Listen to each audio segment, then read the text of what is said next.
Quem tem razão?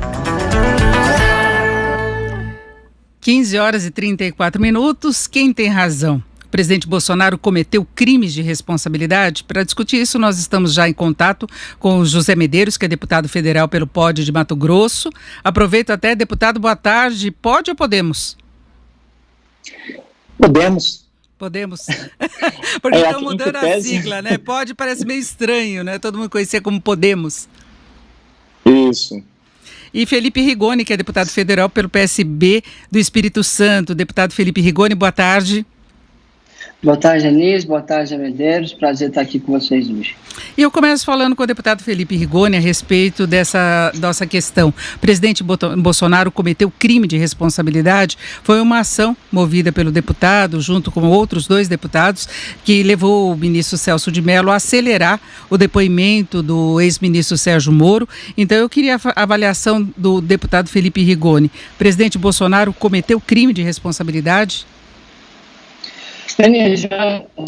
Se ele já cometeu algum crime de responsabilidade antes desse fato denunciado pelo Sérgio Moro, ou nesse fato, com certeza. Desde a época que ele estava saindo às ruas e aglomerando pessoas, quando não se podia fazer isso, ele já cometia.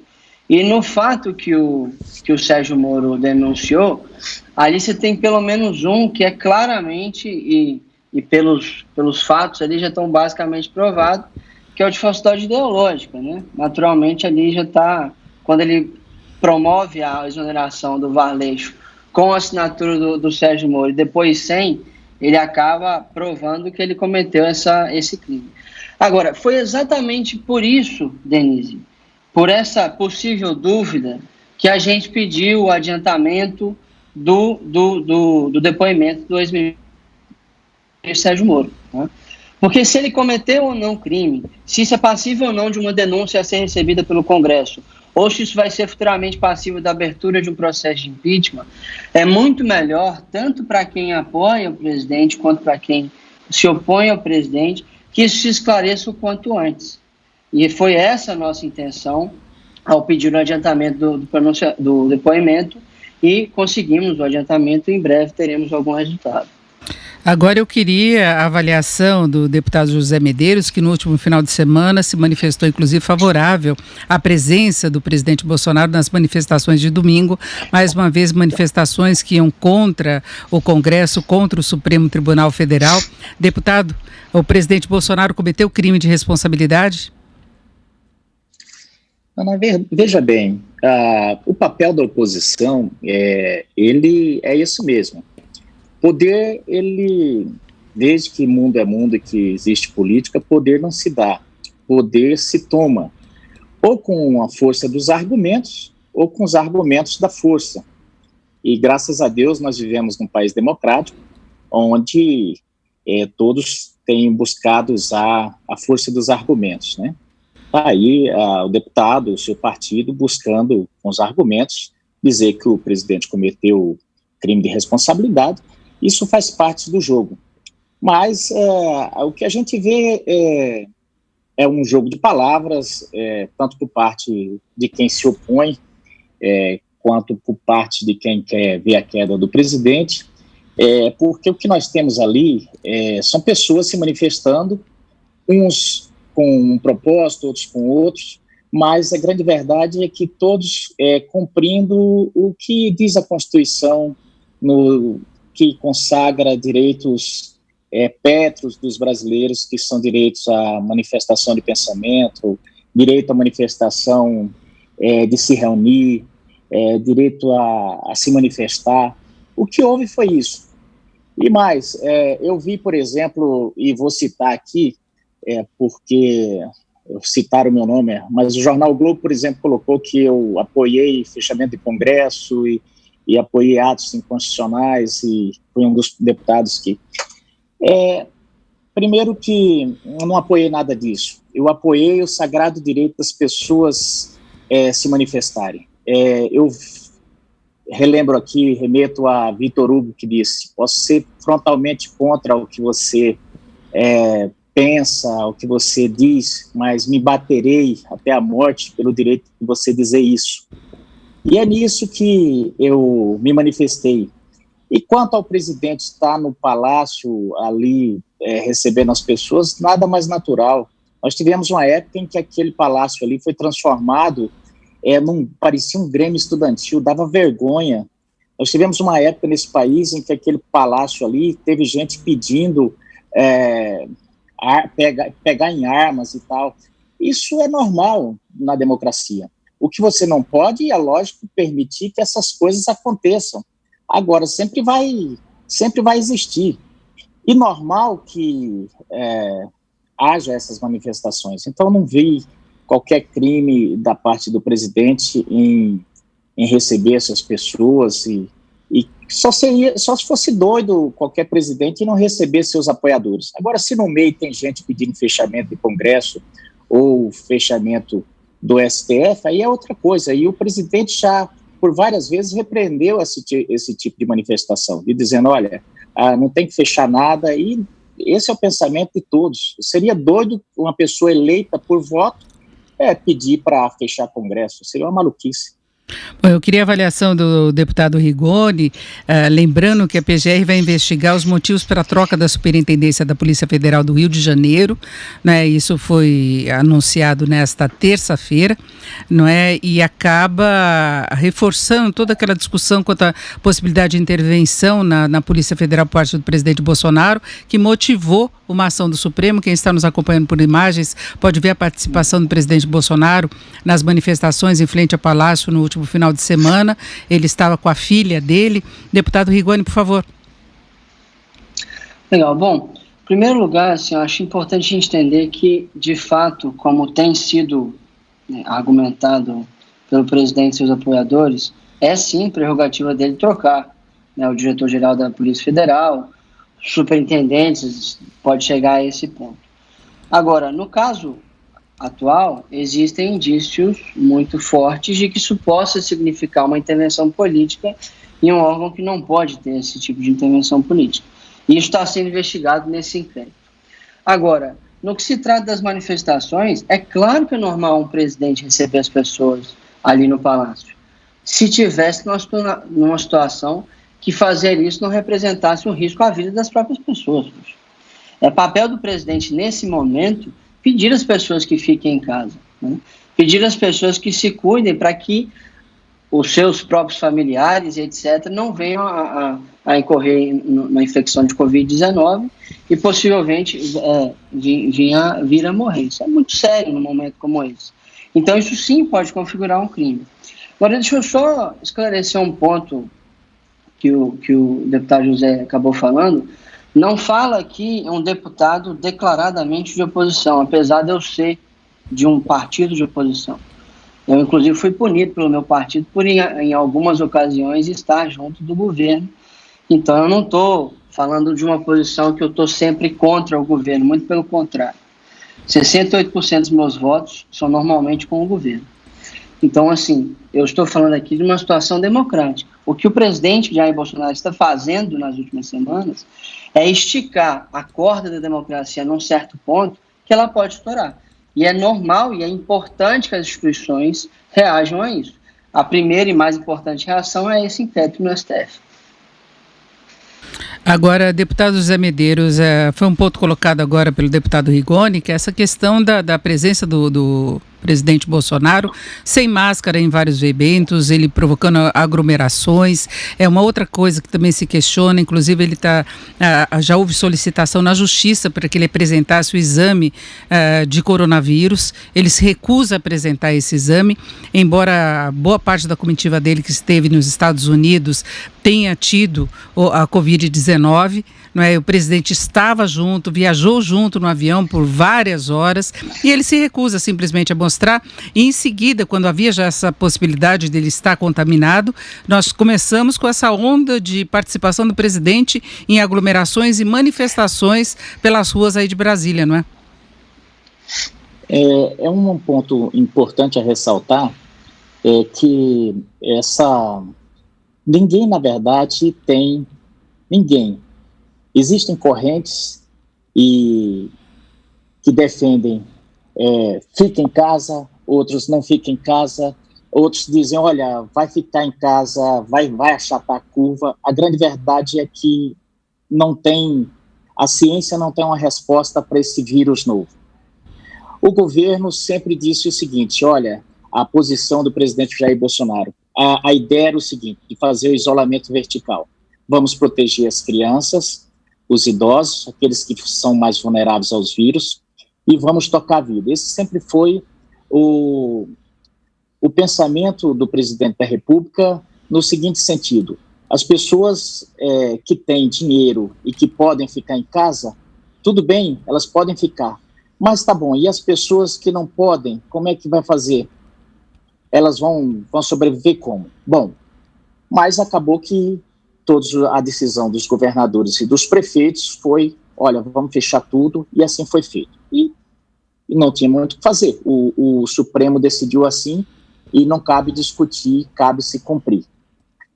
O que aconteceu? As pessoas saíram às ruas, as pessoas voluntariamente saíram às ruas para dizer, olha, eu não quero ficar em casa, eu não aceito ficar em casa, e saíram. Isso são dois direitos colidindo, são duas coisas colidindo. O direito dos governadores e dos prefeitos em legislar e o direito das pessoas também se manifestar contra essa legislação. E o presidente recebeu em algumas oportunidades essas pessoas.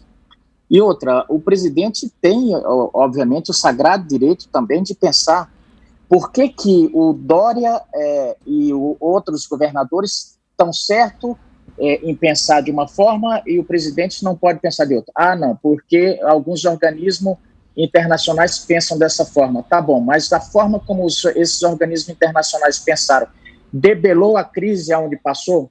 Agora, deputado, vários países... Os números estão mostrando que não. Agora, deputado, uma observação, por favor. Vários países que, inclusive, são defendidos pelo presidente Bolsonaro, como é o caso dos Estados Unidos, adotaram até um isolamento muito mais radical do que aqui no Brasil, lockdown mesmo, Nova York, que é uma cidade que a gente não podia imaginar que conseguisse parar, é das últimas que está saindo. Morreram 20 mil pessoas. E quantas que teriam morrido sem isolamento? Boa pergunta. Teriam morrido mais ou menos. O que eu estou dizendo é que nós não temos resposta, nós estamos diante de uma coisa nova, nós estamos diante de um vírus que ninguém tem resposta. Então, essa história de ficar se acusando, de imputar crime, esse ou aquele, porque pensa dessa ou daquela forma, eu tenho dito desde o início, inclusive aos governadores, nós temos que nos unir para combater o inimigo comum que é o vírus. Agora, deputado, o senhor não acredita na contaminação? Exatamente, eu estou dizendo que nós temos que nos unir para combater o vírus. Nós temos que nos unir para combater o vírus. Agora, dizer que o vírus, que assim o assado, nós não temos essas respostas. Mas o problema é o sistema de saúde, né, deputado Rigoni, desculpa não ter passado a palavra, mas o problema é o sistema de saúde. A contaminação pode ocorrer, está ocorrendo, os números avançaram em todo o mundo, agora a gente vê que o sistema de saúde não tem condição de atender uma quantidade muito maior de brasileiros que venham a ser contaminados, no caso de não haver isolamento. Esse que é o problema, né? Eu penso que o grande crime, e aí um monte de gente tinha que ir para a cadeia assim, eu queria saber. E aí eu peço a ajuda do deputado Felipe Rigoni, é o seguinte, nós estamos liberando bilhões. Na minha cidade, por exemplo, não chegou um tomógrafo, não chegou um raio-x. Eu queria saber se isso sim é crime, porque você tocou num ponto importante. O sistema de saúde está melhorando em quê?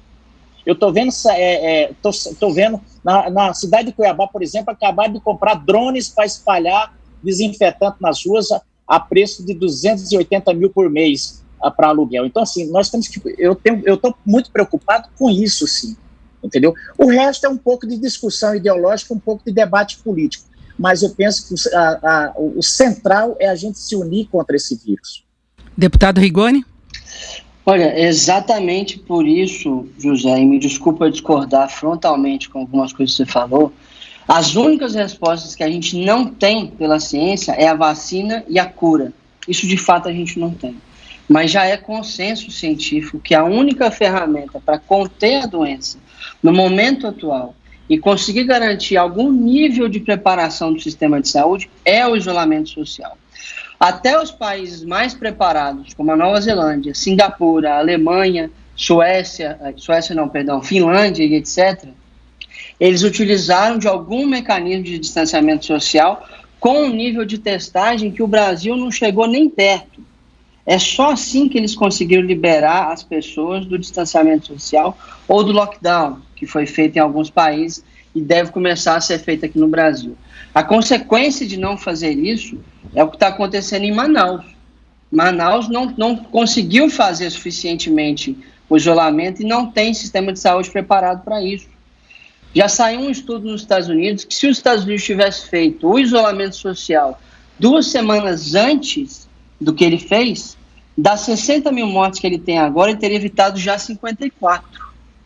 A questão é a seguinte, a gente precisa preparar o sistema de saúde para não deixar as pessoas morrer por falta de atendimento.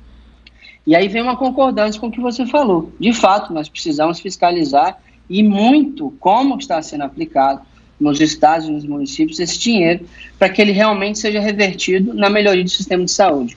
Agora, questionar de uma maneira supostamente científica o isolamento social, ninguém fez isso nesse momento. Todo mundo já é consenso que o isolamento social é a única ferramenta que a gente tem, a não ser que a gente escolha deliberadamente que quer ver centenas de milhares de mortos em pouquíssimos meses no nosso país. Deputado Zé Medeiros? Não é consenso, não é um consenso. É um achismo que se tornou um consenso, mas não foi feito estudo do duplo cego, não existe esse método. Eu digo aqui o seguinte, e concordo o seguinte, dá para fazer o isolamento social, vamos fazer, estamos fazendo, o Brasil está fazendo isolamento social. Agora nós temos que ver o seguinte, o Brasil é um país continental, e Felipe, me perdoe dizer uma coisa aqui, a Amazônia nós temos alto índice de contaminação, nós temos alto índice de contaminação no Ceará, nós temos alto índice de contaminação em São Paulo. Agora vamos lá, Felipe. Mato Grosso, por exemplo, cabe 10 países do tamanho de Portugal. Mato Grosso, nós estamos com 400 leitos disponíveis lá. Sabe quantos? A semana passada, por exemplo, teve um dia que não tinha uma pessoa internada. E nós tínhamos, em determinado dia, nas UTIs, dos 93 leitos, 3 disponíveis. E o Estado totalmente parado. Então, o que eu tenho proposto é o seguinte, a pergunta foi, o senhor não acredita na pandemia? Acredito. Acredita na contaminação? Acredito. Agora, eu acredito que nós somos competentes o bastante para você administrar um país desse tamanho. Nossas realidades são diferentes. Você está com um surto em São Paulo e você faz o lockdown em São Paulo. Agora, por que você, por exemplo, fazer o lockdown numa cidade que não tem nenhum caso?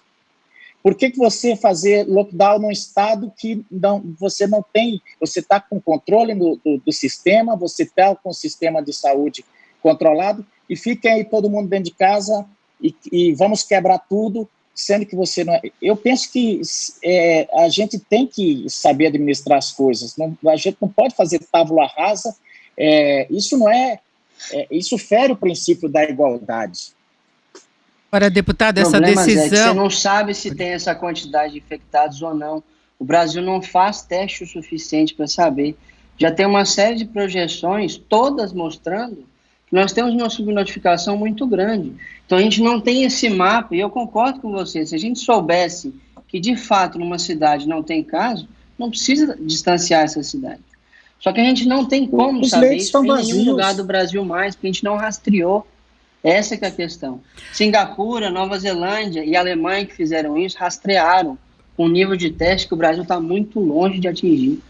Agora, essa questão é Mato Grosso, tem uma situação muito particular. Nós vemos em outras cidades e outras regiões, Manaus, evidentemente, eu acho que é das piores situações aqui do país, que além da questão de não ter condição mais hospitalar de atendimento, não tem condição de enterrar as pessoas, e nós temos visto a imagens chocantes, deputado. Então, eu acho que, sem dúvida alguma, tem essa questão regional. Agora, os estados estão com autonomia para definir essa situação, inclusive foi determinado pela Justiça. Isso. Então, eu acho que aí é uma reivindicação de cada estado, e eles não estão caminhando de uma forma única. Inclusive, nós tivemos agora no Maranhão a definição de lockdown, é o Estado primeiro a adotar de fato essa interrupção de todas as atividades que não sejam essenciais, inclusive com proibição de as pessoas irem às ruas na Grande São Luís. São Paulo, por exemplo, a capital pode não ter condição de flexibilizar porque tem mais casos, mas se pensa numa flexibilização a partir de sexta-feira.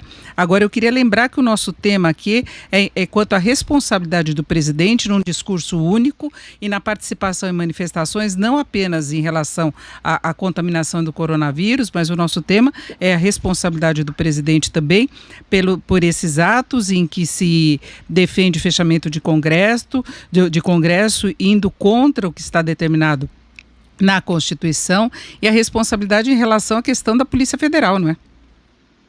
Sim. Bom, o presidente, em primeiro lugar, nunca... Aqui, que ele nunca disse que o deputado Rigoni, por favor. Fechado. Deputado Zé Eduardo, eu sei que ele não falou ainda, por favor, deputado Rigoni. O seguinte, tem algumas coisas, aliás, várias coisas, que são realmente boas acontecendo nesse momento, inclusive por ordem do próprio presidente, tá? A gente tem, que foi construído junto com o Congresso, o auxílio emergencial, tem uma série de créditos sendo feitos pelas empresas, tem um monte de coisa que está acontecendo para garantir que as pessoas tenham algum nível de renda e estabilidade para se manter dentro de casa. Porque com ou sem o isolamento, a economia está em decadência, porque o mundo todo está em isolamento. Então, assim, ao invés, isso que eu fico sempre me perguntando, ao invés de ficar falando sobre Polícia Federal, sobre Forças Armadas, etc., por que o presidente não foca nessas coisas boas que tem já acontecendo, em parceria, inclusive, com o Congresso, ao invés de ficar entrando em conflito? Isso só ajudaria o Brasil e a presidência dele no lugar do que ele está fazendo. Deputado Medeiros? Bom, eu diria que quem mais fez até agora no combate ao coronavírus foi o Executivo, o Presidente da República. Os governadores falaram muito, atacaram muito e pediram muito. Fecharam muito, fecharam a economia e estão mandando a conta para o governo.